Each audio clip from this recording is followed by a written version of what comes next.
शाम में गार्डन का सीन दिखा जाता है जहाँ पे ड्यूक वलेर बाहर आकर गहरी सांस ले रहा था, लेकिन तभी उसके सर में बहुत ही ज्यादा वाला दर्द होता है।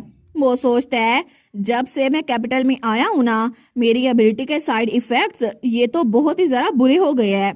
मुझे इस हेडेक की आदत पड़ चुकी है, लेकिन फिर भी स्टेट के बाहर भी मुझे बार बार हेलुसिनेशन और फैंटम वॉइसेस सुनने को मिलती हैं।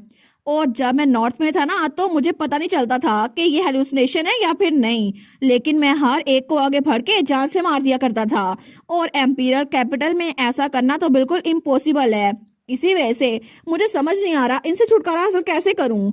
लेकिन तभी उसकी नजर एक तरफ पड़ती है तो वो सोचता है, लेकिन ये साइड इफेक्ट, इसकी एक साइड ऐसी भी है जिसकी वजह से मुझे वो देखने को मिलता है जिसको मैं देखना चाहता हूँ। तो वहां पे उसकी तरफ कोई बढ़ रहा था। वो कहता है वलेर। तो वलेर सोचता है कभी कभार एग्जैक्टली मुझे वही देखने को मिलते हैं जो मैं देखना चाहता हूँ। और वहां पे उसकी सिस्टर सियोनी उसकी हेलुसिनेशन थी। वो कहती है तुम कैसे हो मेरे प्यारे भाई, और तब उसके पास आती है। वो कहती है मेरे अडोरेबल लिटिल सिबलिंग। लेकिन वो सोचता है मैं तो इसकी आवाज में से इस वार्मथ को महसूस कर पा रहा हूँ। लेकिन तब उसकी बहन की हेलुसिनेशन उसके चेहरे पे हाथ रखते हुए कहती है तुम्हें खुश रहना ही पड़ेगा। वो सोचता है ये वियन तो मेरे लिए बहुत ही जरा काइंड है। तो उसकी बहन कहती है मुझसे प्रॉमिस करो ना कि तुम हमेशा खुश रहोगे, है ना। वो सोचता है मुझे सिर्फ ये हेलुसिनेशन यही असली लगती है, क्योंकि मेरी पूरी लाइफ में एक इंसान थी जो मेरे लिए बहुत ज्यादा अच्छी थी। और तब वो हमें इस कहानी की असल वजह बताता है। वो सोचता है जब मेरे फादर मॉडर्न वो जिंदा थे ना, तो पूरे आयरन क्लैन में हर कोई उन्हीं से डरता था। और उनके ड्रेडफुल मीनार के अंदर पता नहीं उन्होंने कितने सारे लोग की जान ली थी। और उस पूरे वक्त में मेरे लिए जो अच्छा था ना, वो कोई और नहीं मेरी बहन ही थी जो कि मुझसे बड़ी थी। लेकिन बचपन से लेकर बड़े होने तक हर वक्त सिर्फ मेरी बहन ने मुझे प्रोटेक्ट किया था। तो तब उसकी बहन उसके साथ थी। वो उसको पकड़ते हुए कहती है ये पूरा का पूरा घर ये बिल्कुल पागल है सिवाय तुम्हारे और मेरे। और वो सोचता है नेचुरली मेरी बहन सियोनी उनको हेल्बन स्टेट का नाम सुन के ही बहुत ज्यादा गुस्सा आता था, क्योंकि वो कभी भी इस घर से प्यार नहीं करती थी। उन्होंने हमारे फादर के इतने बुरे काम करते हुए देखा जो कि फैमिली सीक्रेट को प्रोटेक्ट करने के नाम पे थे। उन्होंने अपनी आंखों से हमारी मदर को पागल होते हुए देखा और उनको अपने कमरे में बंद होते हुए देखा। इस वजह से ऐसा कभी हो नहीं सकता था कि वो इस फैमिली को प्यार कर सके। सियोनी ने हमेशा फादर के साइड से दूर रहने की कोशिश की, और फादर जो कुछ भी उनसे डिमांड करते थे ना, उन्होंने कभी भी उनकी बात नहीं मानी। लेकिन आखिर में जब आखिरकार वो फादर की साइड में एक कांटा बन गई, तो उस दिन मॉडर्न ने डिसाइड किया कि वो मेरी सिस्टर को यहाँ से भेज देगा। और तभी एक सीन दिखा जाता है जहाँ पे कोई चीज नीचे गिरती है। तो सियोनी चिल्ला कहती है नहीं, मैंने कहा ना नहीं, मुझे ऐसा कुछ नहीं करना, मैं इस मैरिज को एक्सेप्ट नहीं करूंगी। तो तब उसका फादर मॉडर्न हमारे वलेर को धकेल के लेके जा रहा था, और वो छोटा सा था। तो सियोनी को कुछ मेड्स ने पकड़ा हुआ था। तो वो सोचता है मेरे फादर यानी कि मॉडर्न ने अपनी खुद की बेटी को पॉलिटिकल यूनियन की बिना पर किसी और जगह भेज दिया। तो उसका फादर कहता है कम से कम एक बार तो यूजफुल बनने की कोशिश करो सियोनी सिग्रिया हेल्बन। और वहाँ पे सियोनी सेम टू सेम हमारी हीरोइन की तरह दिखती थी, एरनल की तरह। तो तभी वो कहती है बस कुछ देर और, मुझे बस कुछ देर और चाहिए थी। लेकिन क्यों? अगर मैं चली गई तो फिर वलेर का क्या होगा, मेरे मासूम भाई का क्या होगा? लेकिन ड्यूक इसकी तरफ देखता है और स्माइल करते हुए कहता है उसका वही होगा जो मैं चाहूंगा। लेकिन तब सियोनी उसको तो बहुत पसीने आ रहे थे, और तभी उसे कुछ होता है और वो वहां पे बेहोश हो रही थी। लेकिन सारी की सारी मेट्स कहती है माय लेडी ये किसने किया, आप बेहोश कैसे हो गई?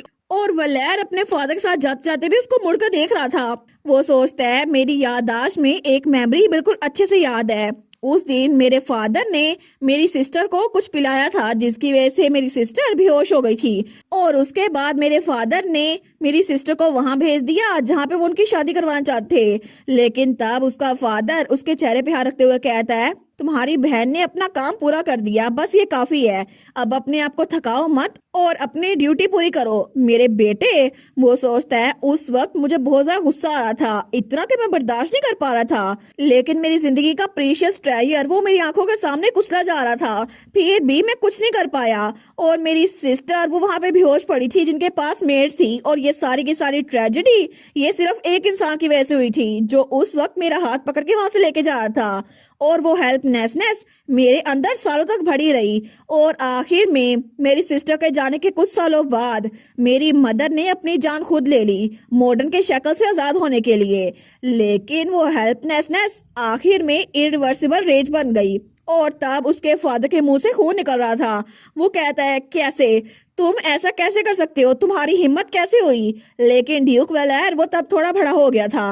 वो सोचता है 16 मेरी बहन 16 इयर्स की थी जब उनको जानबूझ के उस शादी में धकेला गया जो वो नहीं चाहती थी। तो तब उसका फादर कहता है कैसे, आखिर तुम उसी दिन ये कैसे कर सकते हो जब तुम्हारी माँ गुजरी थी, आखिर तुम पूरी की पूरी फैमिली को बर्बाद करने की कोशिश कर रहे हो। तो वलायर कहता है सब कुछ एक एक्सीडेंट के तौर पर रिकॉर्ड किया जाएगा। और फादर ये सिर्फ मदर और सियोनी के लिए नहीं था, आपने उन दोनों की जान अपने हाथों से ली है।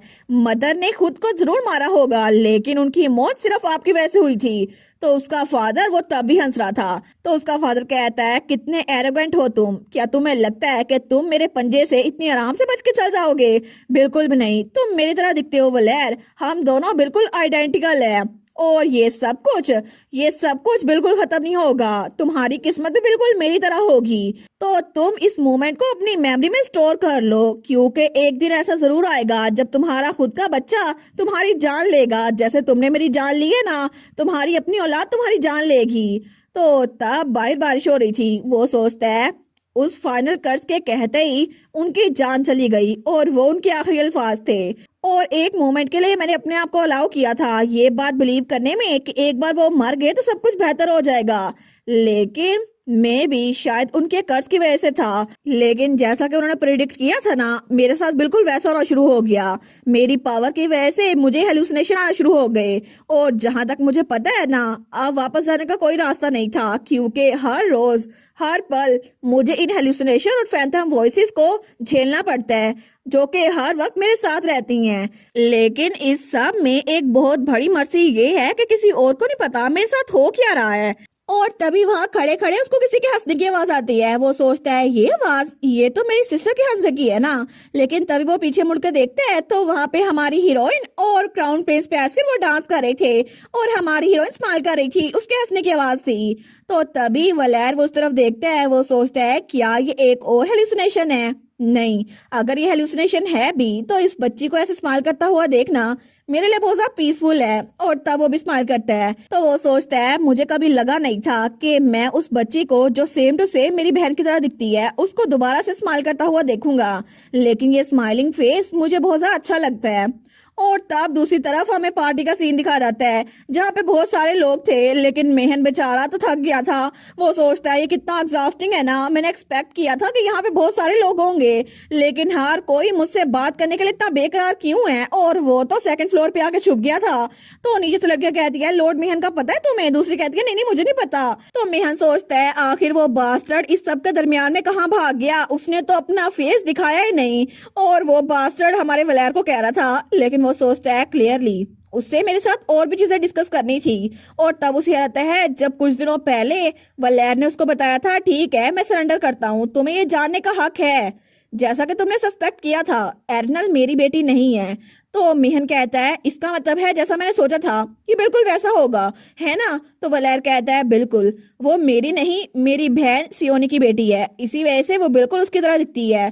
तो मेहन सोचता है मैंने इस आंसर को एक्सपेक्ट किया था, लेकिन मुझे लगा था अगर मैं गलत हुआ तो जरा अच्छा होगा, क्योंकि सियोनी वो तो साउदर्न एम्पायर के कैपिटल में सबसे ज्यादा पावरफुल फिगर है और उसकी शादी जानबूझ के हुई थी जबरदस्ती। लेकिन फिर भी वो ड्यूक रोशे की वाइफ है, ग्रैंड डचीज, या दूसरे लफ्जों में कहें तो इसका मतलब है कि वो साउदर्न एम्पायर रेजेंट के ड्यूक की बेटी को यहाँ पर ले आया था, वो क्रेजी बास्टर्ड। लेकिन फिर भी इतने सारे वक्त में वो रेजेंट ड्यूक यहाँ पर बिल्कुल खामोश था। तो ऐसा लगता है कि उसको अभी तक पता नहीं है कि एर्नल यहाँ पर रह रही है। लेकिन आखिर ये सब कुछ कितने लंबे अर्से तक चलेगा? आखिर हम इस सीक्रेट को कब तक रख सकते हैं? अगर उसने कभी भी एर्नल को फेस टू फेस देख लिया तो उसको पता चल जाएगा कि एर्नल उसी की बेटी है। और एर्नल तो सेम टू सेम लेडी सियोनी की तरह दिखती है। तो तभी उसके पास कोई आता है, वो कहता है लॉर्ड मेहन। तो मेहन उस तरफ देखता है तो वो आदमी कहता है मुझे आपसे लेडी एर्नल के बारे में कुछ बात करनी है। और वो था चेयन, हमारी एर्नल का स्टॉकर। वो कहता है क्या मैं थोड़ी देर के लिए आपसे बात कर सकता हूँ? तो मेहन कहता है क्या, लेकिन तुम हो कौन? और इसी के साथ ये वाला पार्ट यहीं पर ख़त्म। तो आप लोग बताइएगा आप लोग को ये पार्ट कैसा लगा, और वीडियो को लाइक और चैनल को सब्सक्राइब लाजमी कीजिएगा। बाकी वीडियोस का लिंक भी स्क्रीन पर नज़र आ रहा होगा, तो काइंडली उनको भी चेकआउट कर ले। और thank you so much for watching my videos. Stay safe, bye bye.